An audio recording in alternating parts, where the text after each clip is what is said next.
এই don't touch. ও ঠাকুমা, আমি তো ভাবতে পারতেছি না আজকে আর। তুমি তো পারিস নি, তাই মাটির সাথে লেগে যাচ্ছে আমার সমান মাছ। মাছ না, আজকে ওর একটা কুমির নিয়ে এসছে বাবা। ও তো বাজারে গেলি পর ওই করে। আগের দিন তো মাছটা কাটতে 4-5 জন লেগেছিল, আজকে দেখি কয়জন লাগে। কয়জন লাগে তা কবি কিনা। বাবা আর এই মাছটা প্রায় আমার সমান। হাটে তাড়াতাড়ি, আমি আর ভাত দিচ্ছি নে।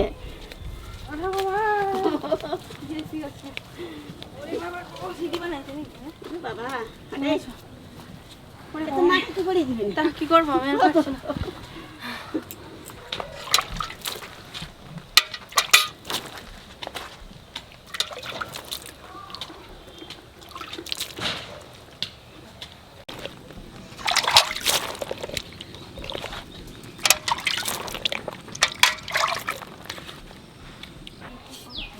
আমাদের অজয় নদীটা আছে বলে আমরা বড় মাছ খেতে পাই।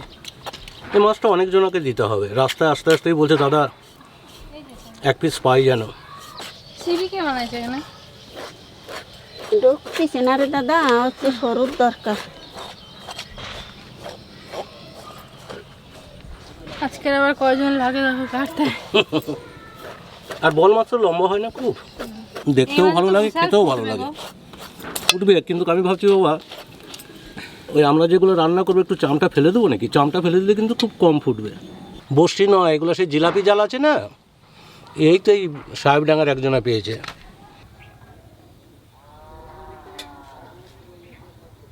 পারবে না না, কেটে আগে 2-3 ভাগ করে নেবো বাবা, না হলে পারবো না। দাদা তুমি ধরো না, আমি ধরছি। বটিটা একটু ধুয়ে নি। দাঁড়াও আগে, তুমি দাঁড়াও, তোমার হাতে লাগবে। দাঁড়াও বাবা, তোমার হাতে লাগবে, আমার লাগুক, তোদের না লাগে। ধরো ঠাকুমা।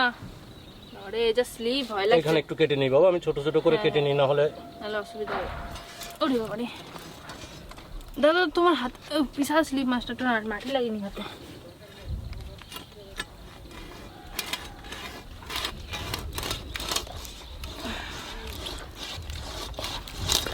বাস সুন্দর হলো না?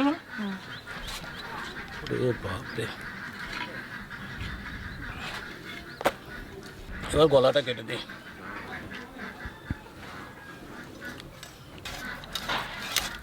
পারবা? তুমি এখানে হাত দিও না বাবা, দাঁতে প্রচুর ধার।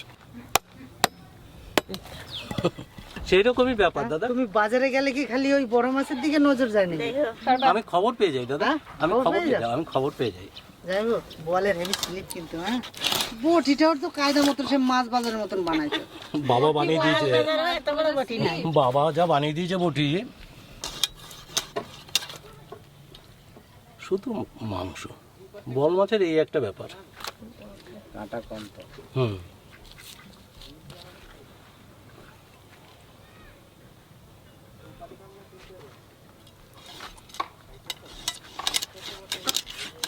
পেটে রান্না করতে হবে, বাড়াতে যেটা আছে বুঝতে পারো।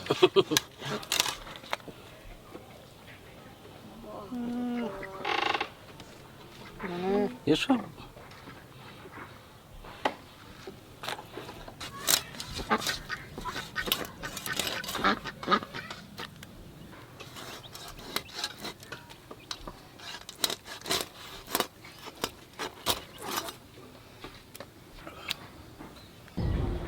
ওইটার জন্য কটা পিস ভালো করে বার করবো। এই কিছু থেকে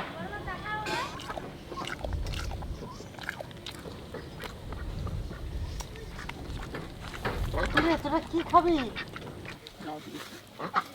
কোথায় ফেলবে? ছোট ছোট করে দিয়ে দাও, ওরা খেয়ে নেবে। না না না, খাও। এই যে তোদের পেটটা ভরে গেল কিন্তু। কেন?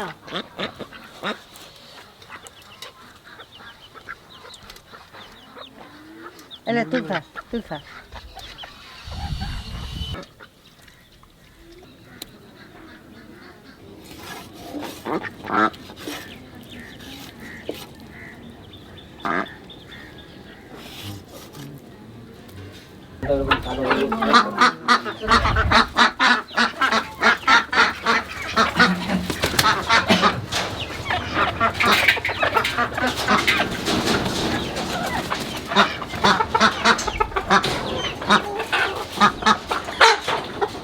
বাবার মাছ কাটতে অনেক সময় লাগবে, অনেক বড় মাছটা, তাই আমি আর মা এদিকে সব কিছু গুছিয়ে নেব। বলতে বলতে টমেটো না ধুয়ে কেটে দিচ্ছি। ঠাকুমা এসে রান্না শুরু করে দেবে, আমরা গুছিয়ে নিই। কেস খেতেই পারে না জল, ওইটুকু যেটুকু খেয়েছে সেটুকু, আর পারবে না খেতে। না দেখবো ওই মাছগুলো সব খেতে পারবে না। ও এক পিস মাছ খেতে পারে না বিকাশ, না বিকাশ? হ্যাঁ পারিস? না সব কটাই খেয়ে নেবে, সব কটাই খেয়ে নেবে। মাছ খাই না আমি। ওর মাছ মাংসের দিকে নাক নেই, ও খাওয়ার মধ্যে শুধু জল আর পেয়ারা, এই দুটো জিনিস খায়। জিরে আর ধনে একসঙ্গে বেটে নেব।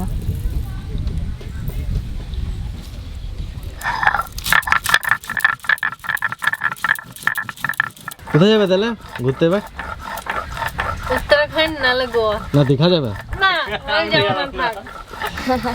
দীঘাবাদ দীপুদা আমার দীপুদা আমার হয়ে গেছে। আমি প্রথমে দীঘা গেছি, তারপর দার্জিলিং গেছি, তারপর পুরী গেছি, না তারপর পুরী গেছি, তারপর দার্জিলিং গেছি, হয়ে গেছে আমার দীপুদা।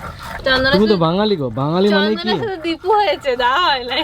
চন্দনা পরীক্ষা চলছিল না, দা হয় নাই। কি দা হয় না মানে কোথায় যায় না? দার্জিলিং। হ্যাঁ যাই।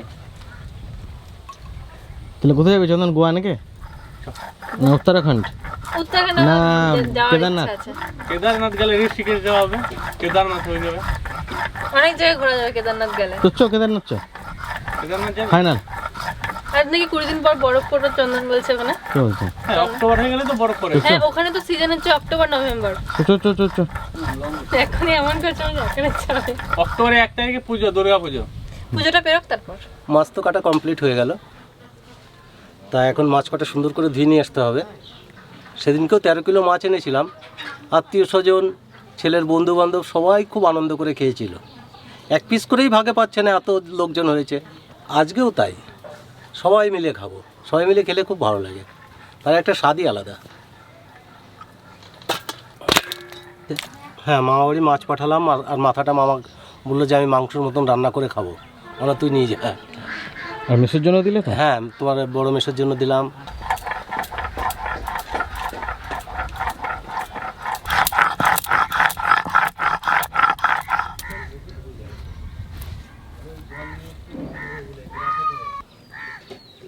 দাদা ভাই, দিদি ভাই, প্রত্যেক দিনই তো আমি রান্না করে দেখাই। তা আজকে নাতি জামাই আইছে, এই নাতি জামাই নিয়েই আজকে রান্না করব। নাতি জামাই রানবি, আমি বসে থাকবো, তোমরা দেখতে থাকো। মাছের মধ্যে প্রথমে দেবো আমরা একটু পেঁয়াজ বাটা, আদা বাটা, এটা রসুন বাটা, এটা ধনে আর জিরে একসঙ্গে মিশিয়ে পেস্ট করা হয়েছে, কাঁচা লঙ্কা আর শুকনো লঙ্কা মিশিয়ে একসঙ্গে বেটে নিয়েছে। এরপরে দেবো একটু টমেটো বাটা, 1 চামচ হলুদ গুঁড়ো, আর দেবো পরিমাণ মতো নুন, আর দেবো একটু কাশ্মীরি লঙ্কার গুঁড়ো, একটু রঙটা ভালো লাগার জন্য, সামান্য পরিমাণে, বেশি নয়। আর দেবো সর্ষের তেল। এরপর এটাকে ভালো করে মাখিয়ে নেব।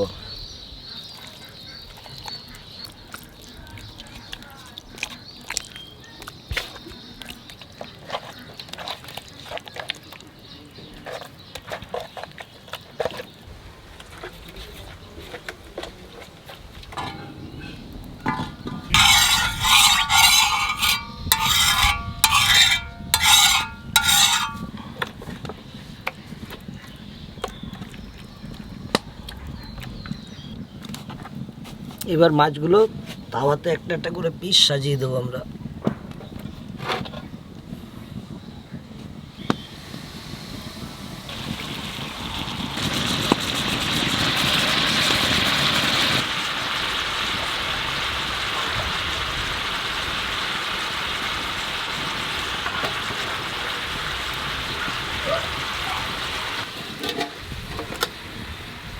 মিনিট আমরা এটা ঢাকা দিয়ে রাখবো এবং খুব হালকা আগুনে সিদ্ধ করব।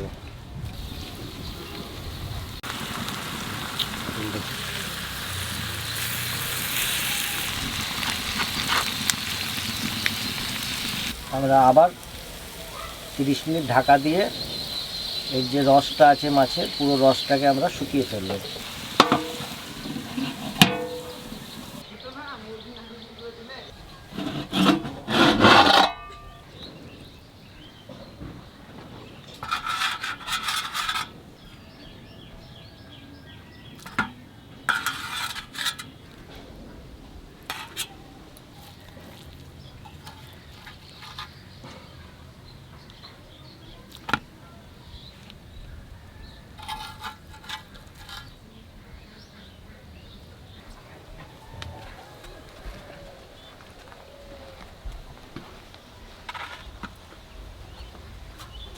সেন্টার বসে থাকা যাচ্ছে না, শুরু করে দিতে হবে। ববিন, হ্যাঁ বলো। বাপন তোলো, বাবু না জল নেই। হাতে নোংরা থাকুক, যে মুখে বোয়ালটা নোংরা না থাকলেই হবে। যে বোয়ালটা আনা হয়েছে খুব সুন্দর করে ভেজে দিয়েছে মশলা দিয়ে, একবারে মাখো মাখো, সত্যি দেখে তো লোভে লাল পড়ে যাচ্ছে। এবার খেতে কেমন হবে মাছটা খেয়ে না দেখে বলতে পারা যাবে না, কি জানো। দাদা না নিলে আমি নিতে পারি না তো। এই মাছটা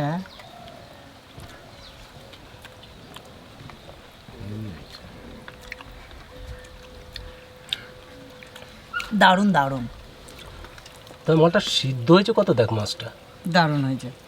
কি ববিন? দারুণ সুন্দর হয়েছে, কিন্তু একটা বিষয় হচ্ছে আজকে শনিবার, আমি বাড়িতে নিরামিষ খাই, তো আপনাদের এখানে মাছ দেখিয়ে দেখে আমি আর সামলাতে পারলাম না। যা পাপ হয় এখানে হয়ে যাক, বাড়িতে গিয়ে তো আনতেন নিরামিষ খাবো। বাইরে বেরোলে কর্মসূত্রে ভাই ওসব অনেক কিছু মানা যায় না। না না, মাছটা যত বড় ভেবেছিলাম আঁশ হয়ে আশ যাবে, হয়নি। এক ফোঁটা এক আসানি ফোঁটা আঁশ হয়নি, একবারে দারুণ নরম মাছ আছে। একটা লেবুর রস দিয়ে খেতে হবে এটা, তাহলে হালকা হালকা লেবুর রস দিতে হবে। যাই হোক, হুম। এই 1 কেজি খেয়ে নেওয়া যায়। যা মাছটা আমি প্রথম ভাবছিলাম যে এত বড় মাছ তো আশ আশ হয়ে যাবে, কিন্তু নয়। আসলে আমি দেখেছি আমাদের অজয় নদীর মাছের টেস্ট যাই বলি না কেন, অন্য অন্য মাছের থেকে অনেক অনেক গুণে, হাজার গুণে ভালো লাগে খেতে। শোনো যাই হোক, বোয়াল তো অনেক পাওয়া যায়, বোয়াল তো অনেক পাওয়া যায় বাজারে, ছোট 1 কেজি 1.5 কেজি 2 কেজি 3 কেজি ওজনের বোয়াল এভেলেবেল পাওয়া যায়।